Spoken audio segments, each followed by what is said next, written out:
Pour ne rien rater de nos programmes, n'oubliez pas de vous abonner à nos deux chaînes YouTube, le Média TV et le Média 24/7, et d'activer la cloche.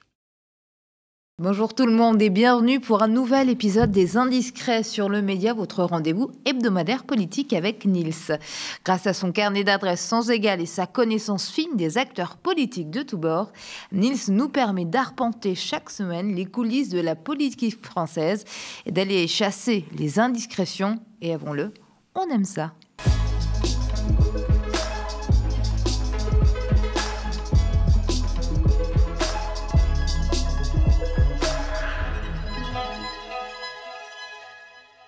Au sommaire, cette semaine, Macron, le grand abandon, le président massivement rejeté par les Français, et Mélenchon est en opération séduction. Est-ce que le patron de LFI peut encore rêver d'une candidature réussie en 2027, et ce, malgré des sondages en demi-teinte? On va en parler, bien évidemment, avec Nils. Et puis à l'Assemblée, Yael Braun-Pivet se prend les pieds dans le voile. Et oui, c'est un jeu de mots. Et court encore après le RN, Nils a enquêté sur ce nouveau scandale. Nils, bonjour. Bonjour Amira, bonjour à toutes et à tous. Tu vas bien aujourd'hui ? Ça va, comme un mois de novembre. Bon, est-ce que tu vas mieux que Macron, en tout cas ? Je pense que oui, parce que c'est vrai que les semaines passent et la courbe de popularité de notre président plonge toujours un peu plus. Mais cette fois, c'est pas la presse et les médias de gauche qui le disent. On est enfin plus seul, entre guillemets. Il y a aussi ceux de droite. Alors, on avait parlé d'un dossier très critique de Challenge dans une émission précédente. Là, c'est carrément Le Figaro, le journal de la famille Dassault, donc de droite, conservateur par excellence, qui lâche le chef de l'État avec un sondage, Odoxa Backbone Consulting, que vous allez voir s'afficher à l'écran, aux chiffres si bas que bientôt scruter les études d'opinion pour Macron s'apparaîtra à de la spéléologie. Jugé plutôt pour 9 Français sur 10, le projet politique porté par Emmanuel Macron se résume à un échec après 8 ans au pouvoir, y compris pour les 3/4 de ses électeurs du premier tour de 2017 ou de 2022. C'est aussi le cas de son action, bilan rejeté sévèrement par une large majorité du pays, on est à 79% d'opinion défavorable. Notez que Macron fait comme si en apparence tout cela ne le touchait pas, comme d'habitude. On le voit au Brésil, à Salvador de Bahia, pour le lancement de la COP30. Le chef de l'État a pu savourer son bain de foule, garantissant huer et même tapoter le tambour. Voilà, il est très content. Et on le voit aussi prendre un bébé dans ses bras. Moment magique, moment magnifique. Alors ça, c'est une image classique en politique. En réalité, c'est un peu le passage obligé pour tous les présidents. On a vu Général de Gaulle s'afficher, Chirac, qui adorait les bains de foule.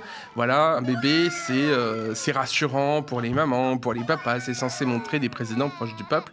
Par contre, c'est pas sûr effectivement qu'Emmanuel Macron arrive à décoller dans le cœur des parents avec un tel artifice. D'autant qu'on le rappelle, c'est le premier président à n'avoir jamais été père lui-même.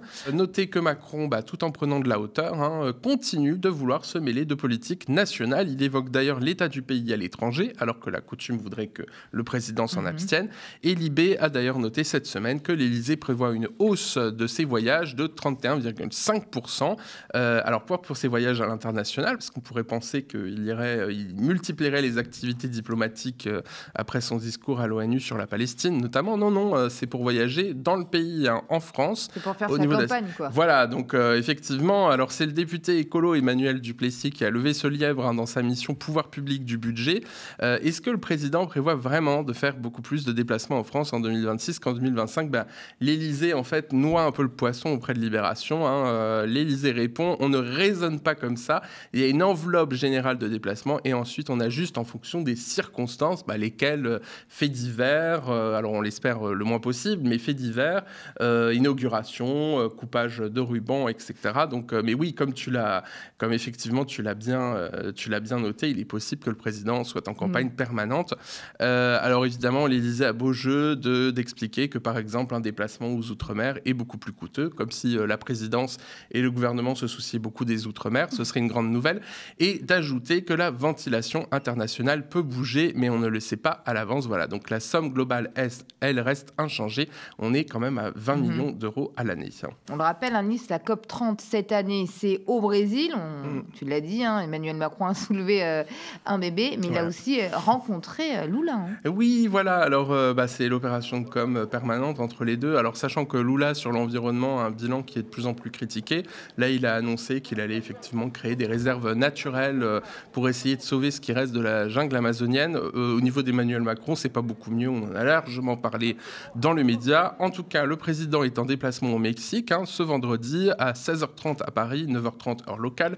Il assiste à la cérémonie d'accueil par la présidente du Mexique, Claudia Sheinbaum, avant de s'entretenir avec elle. Et puis ensuite, ils font évidemment du business, rencontre avec des entreprises françaises et mexicaines. Et il est vrai aussi que notre président n'aura même pas 50 ans lorsqu'il quittera l'Élysée. Et ça, c'est quand même assez inédit dans l'histoire de la Ve République. Et qu'il n'a évidemment pas l'intention de s'éclipser du paysage politique, voire même de briguer, pourquoi pas, un 3e mandat en 2032. J'ai posé la question. Oui, j'ai posé la question à un ancien conseiller du président. Emmanuel Macron ne veut pas lâcher le pouvoir. Il préfère laisser le pays détruit que s'effacer politiquement. Il répète toujours moi ou le chaos, sauf qu'une majorité de Français le voit lui-même comme un agent du chaos désormais. Voilà. Et confirmation avec les sondages, le dernier notamment du Figaro, qui montre qu'une écrasante majorité de Français, on est à 90%, veulent tourner la page Macron, on les comprend, et souhaitent qu'il ne joue plus un rôle important sur la scène nationale une fois son second mandat achevé. Donc un retrait forcé qui serait encouragé par les 2/3 des sondés, 70% quand même de ses soutiens de 2017 ou 2022. Voilà, donc c'est quand même un chiffre qui est assez écrasant et nul doute que l'Élysée probablement a scruté ce sondage de près à suivre donc. Alors Nice était en train de nous parler de Macron, qui ne pourra pas se représenter, mais qui veut se cacher pour après revenir. Il y en a un en tout cas qui ne va pas se cacher et qui est censé être là pour 2027, en tout cas, se présenter, c'est Jean-Luc Mélenchon. Et oui, Jean-Luc Mélenchon, et même lui a succombé au bébé, regardez, en 2012, quand on vous dit que les gamins sont un bon filon électoral, et ça va plaire à ses fans. Pour une fois, on le montre sans qu'il ne fasse la tête. Voilà, alors trêve de plaisanterie, c'est bien le plan de Jean-Luc, effectivement, comme on le surnomme. On l'a aperçu tout sourire ce dimanche 2 novembre sur le marché de Choisy-le-Roi, dans le Val-de-Marne. Alors, c'est pas une circonscription qui est choisie par hasard, évidemment, c'est celle de Clémence Guettet, l'une des chouchoutes et l'étoile montante du parti. Il faut dire qu'elle est assez forte à l'Assemblée. Elle a été réélue d'ailleurs dès le premier tour des législatives en 2024 sur ce territoire, avec 55% des voix. C'est un score évidemment qui fait rêver par les temps qui courent. Et regardez donc Mélenchon déambuler à Choisy, et tout content, il sourit à tout le monde. C'est devenu un vrai nounours, dis donc, en quelques semaines. Terminer les insultes contre les journalistes, la tête qui fait la gueule. Il était sur place cette fois pour lancer une pétition contre l'interdiction des découvertes bancaires, une thématique évidemment qui parle à une majorité de Français, n'est-ce pas, Amira? Bon. On n'en dira pas plus, Nils. On a une décision qui là vient du gouvernement et par ordonnance, qui fait du découvert bancaire un crédit à la consommation. Alors là, ça va plus, parce que pour ceux qui ne le sauraient pas, qui n'ont jamais de découvert, un découvert, c'est une situation, ça vous arrive un mois, pas forcément le suivant. Et si ça vous arrive plusieurs mois de suite, il y a une solution, il n'y a qu'à augmenter les salaires. Et vous verrez, il n'y aura plus de découvert bancaire. Donc vous comprenez bien que ce n'est pas pareil d'avoir un découvert à la fin du mois que de dire, tiens, j'achète, je ne sais pas quoi, moi, une voiture de luxe ou une immense... Ça n'a rien à voir. Avec 12,5% des intentions de vote dans le dernier sondage ELAB pour la tribune du dimanche, Mélenchon n'a jamais été testé aussi haut à 18 mois d'une élection présidentielle. Évidemment, pour le premier tour. À la direction de la France Insoumise, on veut croire que les Français ne leur tiendront pas rigueur des coups de sang et du côté clivant du grand patron. Alors, j'ai posé la question à l'un de ses lieutenants qui me dit « Les sondages qui annoncent Jean-Luc Mélenchon perdant en 2027 sont les mêmes qui lui donnaient 8% en 2022. Résultat, il a fini à 22%. Alors, le seul souci dans cette équation, et de taille d'ailleurs, c'est que le reste de la gauche et le centre ne semblent pas vraiment attirés par une candidature de Mélenchon, sans parler de celle d'une candidature de la France Insoumise pour battre le RN. Et si le patron de la France Insoumise se retrouve face au RN en 2027, une majorité de Français ne va-t-elle pas plutôt voter pour l'extrême droite? Voilà, à Jean-Luc Mélenchon et à la France Insoumise et au reste de la gauche de donner envie de voter pour lui. Bon, on aura le temps d'en reparler semaine après semaine. On va parler d'un autre sujet. L'Assemblée, je disais ce fameux jeu de mots en introduction, qui s'est voilé hier. Raconte-nous ce qui s'est passé, t'as enquêté là-dessus. Oui, la planète surchauffe, la France n'a toujours pas de budget, au passage. Le gouvernement danse sur un volcan, le RN est aux portes du pouvoir, mais Yaël Braun-Pivet s'est trouvé un sujet de préoccupation urgent, manifestement, le port du voile à l'Assemblée. Dis donc, ça faisait longtemps qu'on n'avait pas parlé des musulmans, d'islam, voilà. En cause, alors, une photo de fillette âgée de 8 à 10 ans dans le public de l'Assemblée est relayée par un membre du média d'extrême droite Frontières. J'appelle pas ça des journalistes, donc c'est un média, voilà. Bon, ce jeudi, le cliché a été vu 1,1 million de fois sur X, le réseau social d'Elon Musk. Alors, on sait que l'algorithme privilégie les contenus racistes, hein. Donc pas beaucoup de surprises. Voilà le cliché qui s'affiche. Évidemment, ils ont quand même pensé à flouter les gamines, c'est sympa. Alors, évidemment, les parlementaires RN, le groupe de Marine Le Pen à l'Assemblée a aussitôt dénoncé une infâme provocation, notamment par la voix de Julien Audoul, qui est spécialiste en dévoilement des femmes, puisqu'on se souvient qu'il avait fait le même discours ou presque à la télévision sur BFM notamment en 2019 lors d'une séquence au Conseil régional de la région Bourgogne-Franche-Comté. Je vais vous demander, s'il vous plaît, au nom de nos principes laïques, de bien vouloir demander à l'accompagnatrice qui vient de rentrer dans cette salle de bien vouloir retirer son voile islamique, s'il vous plaît. Voilà. Et cette fois, il a déclaré: comment peut-on tolérer que des petites filles recouvertes du voile islamique soient présentes dans les tribunes de l'Assemblée nationale, temple de la République française, comme chacun le sait. Voilà, donc ça c'est le discours du RN. À l'époque, en Bourgogne-Franche-Comté, déjà, donc il s'en a été pris à une femme voilée qui était avec son gamin et d'autres enfants dans le cadre d'une sortie scolaire, de classe de CM2 sur l'instruction civique. Alors elle était simplement accompagnatrice. Et donc à l'époque, on avait quand même vu les élus, notamment la présidente de région et d'autres élus de tout parti politique, pas seulement à gauche, crier leur indignation de voir une maman prise à partie au mépris de la loi. On se souvient notamment que l'enfant avait éclaté en sanglots dans le bras de sa maman. Voilà, c'est ce qu'avaient relaté les médias. Aujourd'hui, qui condamne finalement, à part la gauche, pas grand monde, et encore pas toute la gauche pour condamner l'obsession du RN contre l'islam. Alors on rappelle pourtant que ni la loi, ni le règlement de l'Assemblée n'interdisent formellement le port du voile dans le public. Écoutez Nicolas Cadenne, c'est l'ancien rapporteur général de l'Observatoire de la laïcité. C'est un organisme qui a été supprimé par Marlène Schiappa en 2021 car jugé trop laxiste sur les questions d'islam, comme par hasard. Et donc, je l'ai interviewé pour avoir son jugement de juriste.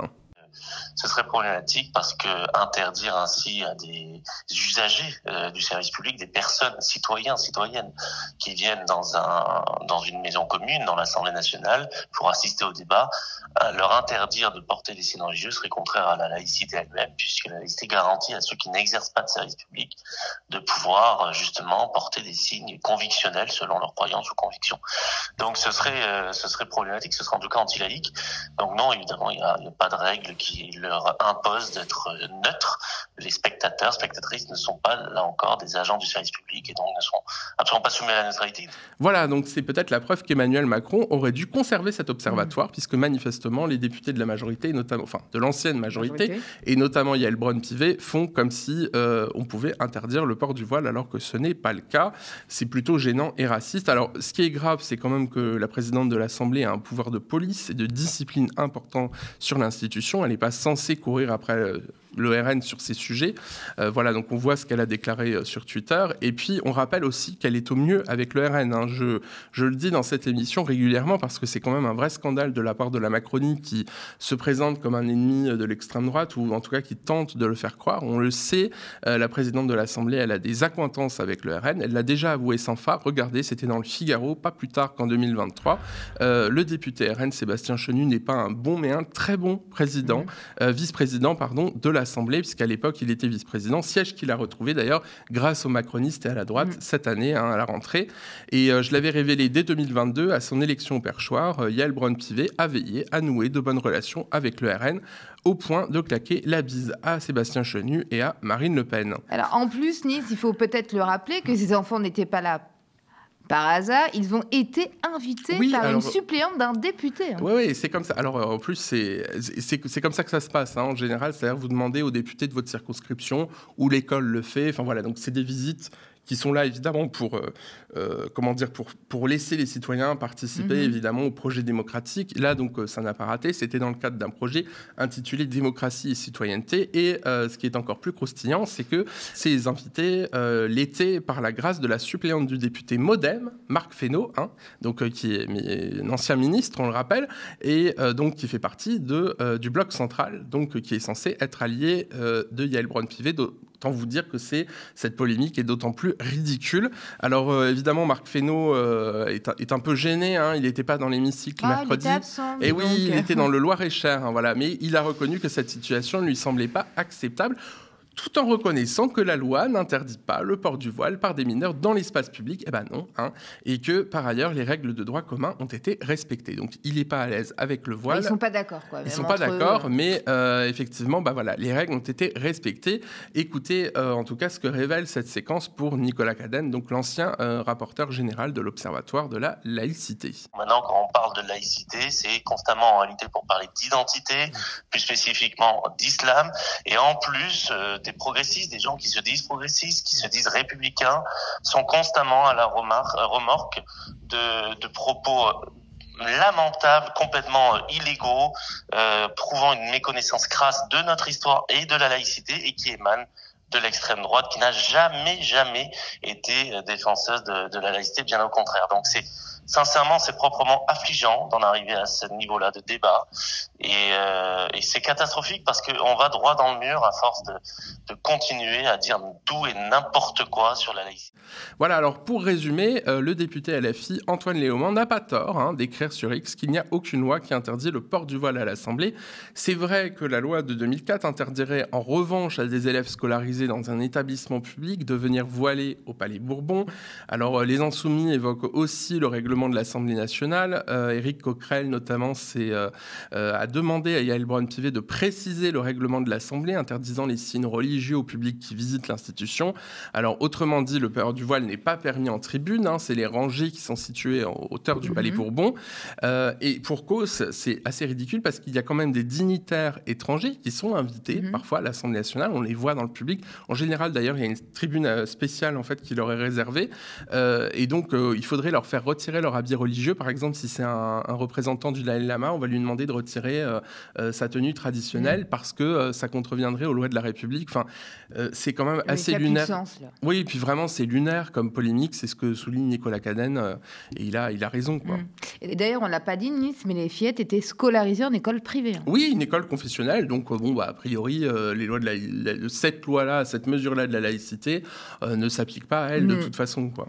Alors, on parlait de Nicolas Cadenne. Il faut le rappeler, il sera sur le Média pour un entretien plus complet qui sera diffusé. Absolument, et nul doute qu'il reviendra sur cette polémique raciste et gênante, Amira. Alors restez bien branchés sur le Média pour voir l'entretien de Nicolas Cadenne. Merci Nils en tout cas. Merci à vous, merci à tout le monde de nous suivre chaque semaine avec fidélité. Et on se retrouve donc vendredi prochain. Exactement. Et vous l'aurez compris, c'est la fin de cette émission. Merci à tous de votre fidélité. Et n'oubliez pas, soutenez notre projet. Ça s'appelle Riposte et c'est une campagne citoyenne pour bâtir une chaîne d'infos indépendante, surtout sur les réseaux sociaux, bien sûr, mais aussi sur la TNT francilienne. N'oubliez pas, on a besoin de vous. Excellente suite des programmes sur le Média et à bientôt.